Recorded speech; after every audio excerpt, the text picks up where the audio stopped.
Hola, querido. Mira, el estudio de esta semana tiene que ver con la salvación. La salvación es un regalo divino. Nadie la merece, nadie, absolutamente nadie se salva porque hizo algo. No hay salvación por merecimiento. La salvación es dada completamente, de manera gratuita al ser humano, solo por amor. Si fuera por merecimiento, pues ahí nadie se salvaría, porque Pablo dice que todos pecamos y estamos destituidos de la gloria de Dios. Por eso, primera de Juan 4:10 dice, en esto consiste el amor. No en que nosotros hayamos amado a Dios, sino en que Él nos amó a nosotros y envió a su Hijo en propiciación por nuestros pecados. Hay dos pensamientos en este texto. Primero, que no fuimos nosotros que amamos a Dios, fue Él que nos amó. Nosotros nos escapamos de Él, huimos de Él, escogimos nuestro propio camino. La iniciativa del amor, de la salvación, fue de Dios. El segundo pensamiento es que por ese amor Dios envió a su Hijo en propiciación por nuestros pecados. Esta palabra propiciación es digna de ser destacada. Significa expiación, sustitución, sacrificio en lugar del otro. Algo que Dios hace y que el ser humano no puede hacer. Comentaremos más de esta palabra en la segunda parte de este estudio. Lo que necesitamos tener en cuenta por el momento es que el ser humano no se salva porque hace algo, se salva porque Dios hace algo en favor del hombre. Tal vez aquí resida la diferencia entre el cristianismo y las otras religiones.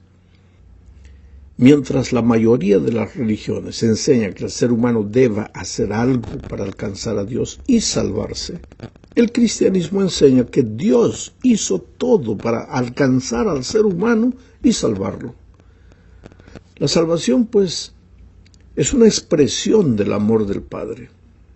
Sin embargo, en este punto es que necesitamos decir que hay un malentendido entre muchos cristianos con relación al Padre.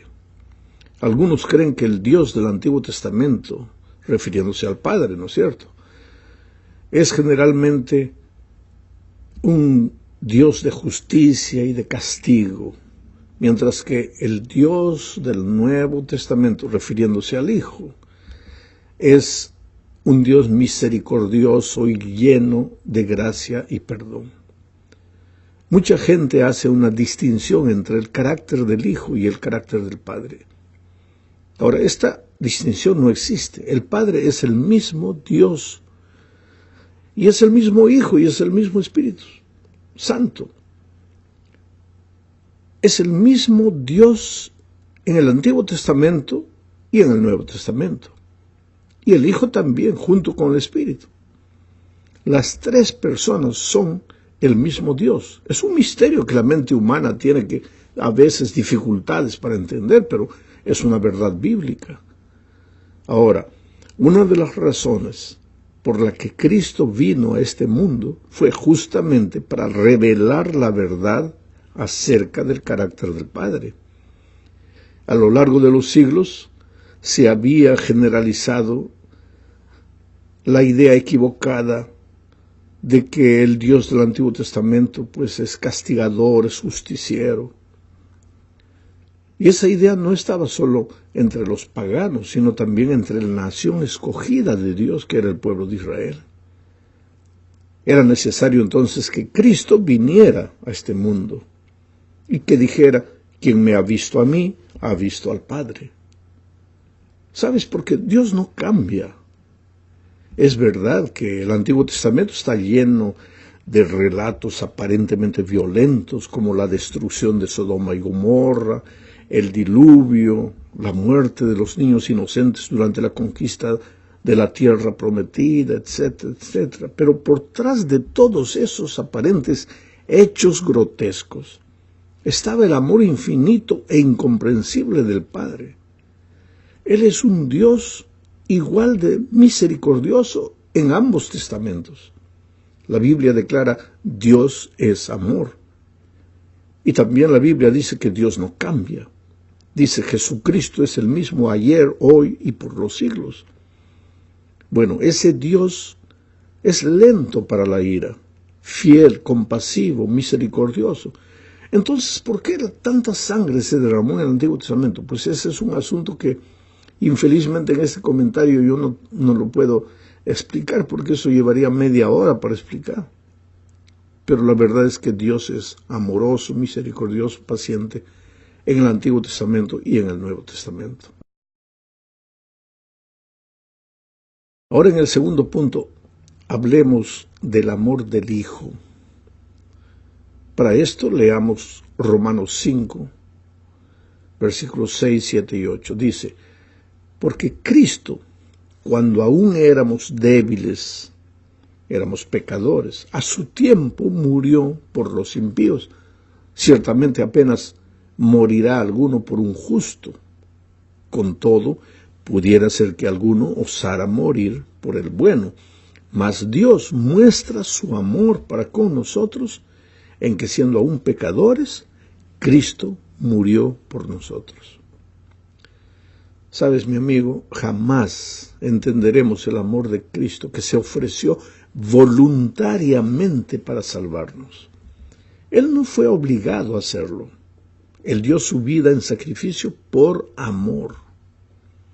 El pecado había creado un abismo de separación entre Dios y el ser humano, y Jesús se ofreció como el puente a través del cual hoy nosotros podemos reconciliarnos con el Padre. La mejor descripción de lo que hizo Jesús por nosotros, yo la encuentro retratada en Filipenses capítulo 2, versículos 6 al 8. Allí, hablando de Jesús, se dice que, siendo en forma de Dios, no estimó el ser igual a Dios como cosa a que aferrarse, sino que se despojó a sí mismo, tomando forma de siervo, hecho semejante a los hombres, y estando en la condición de hombre, se humilló a sí mismo, haciéndose obediente hasta la muerte y muerte de cruz. La muerte de cruz era la peor de las muertes. Estaba reservada para los peores delincuentes. Y Cristo, siendo el propio Dios, dejó eso, abandonó todo eso, vino a la tierra y murió la muerte que el miserable pecador merecía morir. Esa muerte de Cristo en la cruz fue un acto de propiciación. La palabra es propiciación. O también puede ser expiación o sustitución. En la primera parte dije que iba a comentar más de esto aquí, en esta segunda parte. Esta palabra proviene de un concepto antiguo de muchas religiones. Muchas religiones paganas en aquel tiempo creían en la necesidad de apaciguar a Dios. En esas antiguas religiones paganas, así como en muchas religiones hoy en día, se enseña la idea de que el hombre aplaca la ira de Dios, ofreciendo ofrendas o haciendo sacrificios. Sin embargo, la Biblia enseña que Dios mismo, Él mismo se ha entregado a sí mismo en la persona de su Hijo. ¿Para qué? Para que pagara el precio del pecado. Su ira, si tú quieres llamarle, su repulsión por el pecado,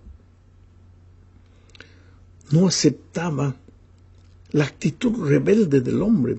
¿Sabes por qué? Tengo que decir que Dios no tiene nada contra el pecador. Al contrario, Dios ama al pecador.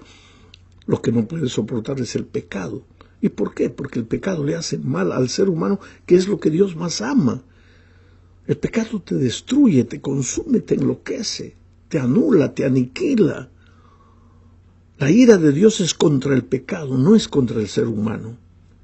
Pero infelizmente el ser humano escogió la muerte, pecó, y al pecar, ahora va a morir. No porque Dios quiere matarlo al hombre pecador, sino porque quiere Dios destruir el pecado, pero el pecador se ha agarrado del pecado de tal manera que el pecado pues lo va a matar. El pecado tiene que acabar. La ira de Dios es contra el pecado. El hombre pecador tenía que morir, Pablo dice, porque la paga del pecado es la muerte. Pero ahora viene el propio Dios, envía a su Hijo y muere por el hombre. Ahí está el amor de Dios. Mientras las religiones paganas enseñan que es el hombre que tiene que ofrecer sacrificio, inclusive a sí mismo, a sus hijos, Dios enseña que sí, el hombre merece morir, pero es Dios que se ofrece para morir en su lugar, en propiciación, en sustitución, en expiación por el ser humano.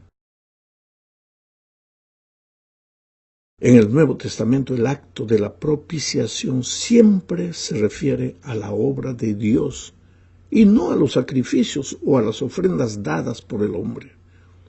La razón es simple, el hombre es totalmente incapaz de satisfacer la justicia de Dios.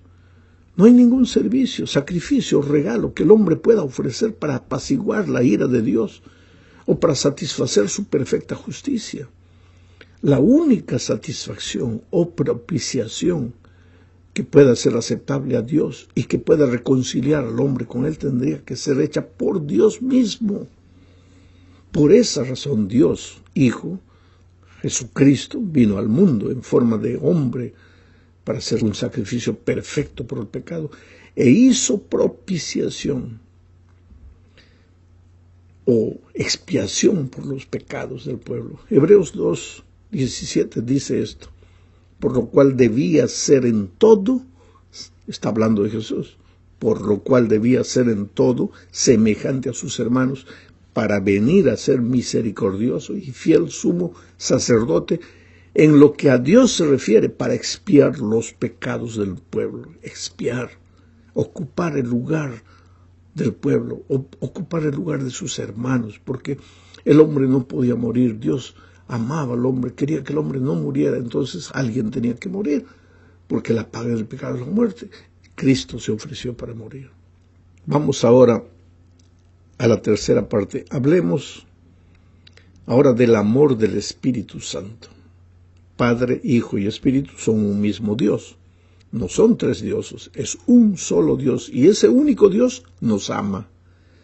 Nos ama en la persona del Padre, nos ama en la persona del Hijo y nos ama en la persona del Espíritu Santo. Pero el Espíritu Santo ha sido incomprendido, casi tanto como el Padre. Algunos teólogos creen que el Espíritu es el amor entre el Padre y el Hijo. En otras palabras, que el Espíritu es un mero afecto, un sentimiento entre el Padre y el Hijo. Y esto pues reduce al Espíritu a una relación entre dos miembros de la deidad y niega que el Espíritu sea un miembro de la propia divinidad, que sea el propio Dios. Las Escrituras, sin embargo, revelan la personalidad del Espíritu. Los cristianos, por ejemplo, se bautizan en su nombre, en el nombre del Padre, del Hijo y del Espíritu Santo. Según Mateo 28:19, eso es claro. Ahora, según Juan 16:14, el Espíritu glorifica a Cristo y solo una persona puede glorificar. Y también el Espíritu convence a la gente de acuerdo con Juan 16:8. Solo una persona puede convencer. El Espíritu consuela, dice Juan 14:16. Solo una persona puede consolar. El Espíritu enseña, dice Lucas 12:2. Intercede, dice Romanos 8:23. Santifica, dice 1 Pedro 1:2. Cristo dijo que el Espíritu guía al pueblo a toda verdad. Eso está en Juan 16:13. En resumen, el Espíritu Santo es Dios, es una persona, como lo son el Padre y el Hijo. Los tres son un solo Dios. La obra de la salvación es la iniciativa, realización y concretización de Dios en sus tres personas. Vamos ahora a la cuarta parte de este estudio. Aquí veremos el resultado de ese amor infinito de Dios. La seguridad de nuestra salvación. Ahora, si el ser humano no es capaz de hacer nada para salvarse, pues ahí solo le resta confiar en Dios, que lo salvará. Salmos 91, 15 y 16 dice: me invocará y yo le responderé. Con él estaré yo en la angustia, lo libraré y le glorificaré, lo saciaré de larga vida, le mostraré mi salvación. Presta atención a las ideas de este texto. La primera idea es que lo único que el ser humano puede hacer es invocar al Señor desde su angustia. Me invocará y yo le responderé, con él estaré yo en la angustia, dice Dios. Pues la salvación, querido, es simple, porque tú todo lo que tienes que hacer es clamar, invocar el nombre de Dios desde tu angustia, desde tu miseria, desde tu pecado.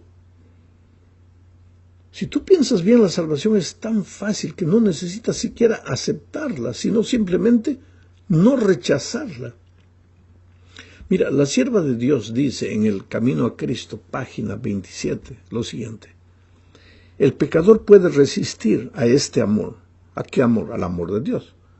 Puede rehusar ser atraído a Cristo, porque Cristo te está atrayendo, es la atracción de la cruz. Pero si no se resiste, el pecador, será atraído a Jesús. El conocimiento del plan de la salvación le guiará al pie de la cruz, arrepentido de sus pecados, los cuales causaron los sufrimientos del amado Hijo de Dios. ¿Te das cuenta lo que la sierva de Dios está diciendo? Que tú para perderte en realidad tienes que querer perderte, porque de otro modo el amor de Cristo te va a atraer. Al entender lo que Jesús hizo por ti en la cruz del Calvario, no tendrás otro camino sino venir a los pies de Jesús. La segunda idea del texto de Salmos que leímos es que la salvación le pertenece a Dios. Lo libraré, dice el Salmo, y le glorificaré, lo saciaré de larga vida, le mostraré mi salvación. De modo que no necesitas vivir angustiado pensando que para recibir la salvación necesitas aprobar un examen súper difícil.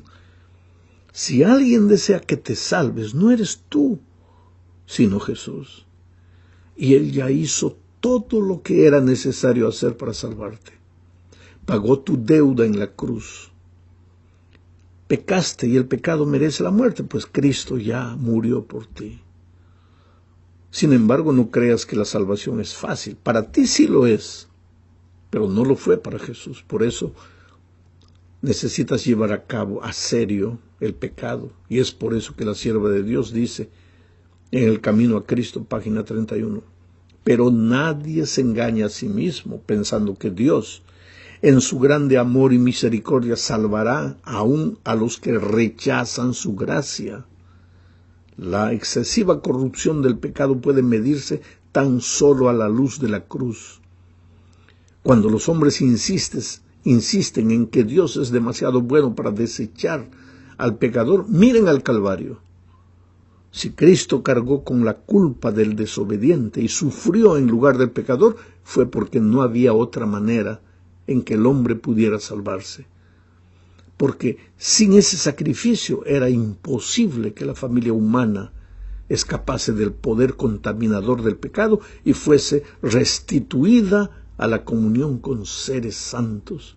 Era imposible que volviese a participar de la vida espiritual. El amor, los sufrimientos y la muerte del Hijo de Dios, todo atestigua la terrible enormidad del pecado y prueba que no hay modo de escapar de su poder ni esperanza de una vida superior, sino mediante la sumisión del alma a Cristo. Es por eso que tienes que entregarte al Señor Jesucristo. Entregarte como estás. Pastor, mi vida es una cosa terrible. Ve a Jesús, llévale tus cosas terribles, entrégate a Él. Llegamos al fin de este estudio hablando del Evangelio eterno. El Evangelio del tercer ángel de Apocalipsis 14 involucra el Evangelio eterno. El versículo 6 dice: vi volar en medio del cielo a otro ángel que tenía el Evangelio eterno para predicarlo a los moradores de la tierra, toda nación, tribu, lengua y pueblo. Yo te pregunto, ¿qué es el Evangelio eterno? El Evangelio es buena noticia. ¿Qué buena noticia? La buena noticia que tú no puedes, tú estás perdido, tú has pecado, tú mereces la muerte, pero Jesús ha muerto por ti. Ese es el Evangelio. Y esa buena nueva no comenzó en el Nuevo Testamento. En el Edén, cuando Adán y Eva pecaron, un cordero fue muerto y con su piel se preparó túnicas para cubrir la desnudez del hombre. Y desde ahí la sangre del cordero se derramó, hasta que finalmente la sangre del verdadero Cordero de Dios, que quita el pecado del mundo, se derramó a raudales en la cruz. Pero el Evangelio va más allá del Antiguo Testamento, más allá del jardín del Edén. Pablo dice en Efesios 1, 4 y 5, según nos escogió en él antes de la fundación del mundo. Mira, antes de la fundación del mundo ya existía el plan de la salvación. Según nos escogió en él antes de la fundación del mundo para que fuésemos santos y sin mancha delante de él, en amor, habiéndonos predestinado para ser adoptados hijos suyos por medio de Jesucristo, según el puro afecto de su voluntad. Por eso el Evangelio es eterno. Pero no confundas, querido. Predicar el Evangelio eterno no es asustar a la gente. No es agredir a otras iglesias. Predicar el Evangelio eterno es predicar a Cristo, lo que Jesús hizo por ti, lo que Jesús hizo para salvarte, lo que tú no puedes, lo que Jesús hizo para cambiar tu carácter, porque con ese carácter que tienes, a veces estás muy lejos de saber y entender lo que es el Evangelio eterno. Porque si hubieras aceptado la obra de Cristo en tu vida, hubieras aceptado la invitación de Jesús que dice, aprended de mí que soy manso y humilde de corazón. Ahí sí podrías predicar el Evangelio eterno, porque Jesús ha cambiado tu vida, te ha perdonado, ha muerto por ti y te ha hecho una nueva criatura y ahora estás reflejando su carácter. Y las personas al ver tu vida ven a Cristo y vienen a Jesús y se entregan a Él. Que Dios te bendiga ricamente.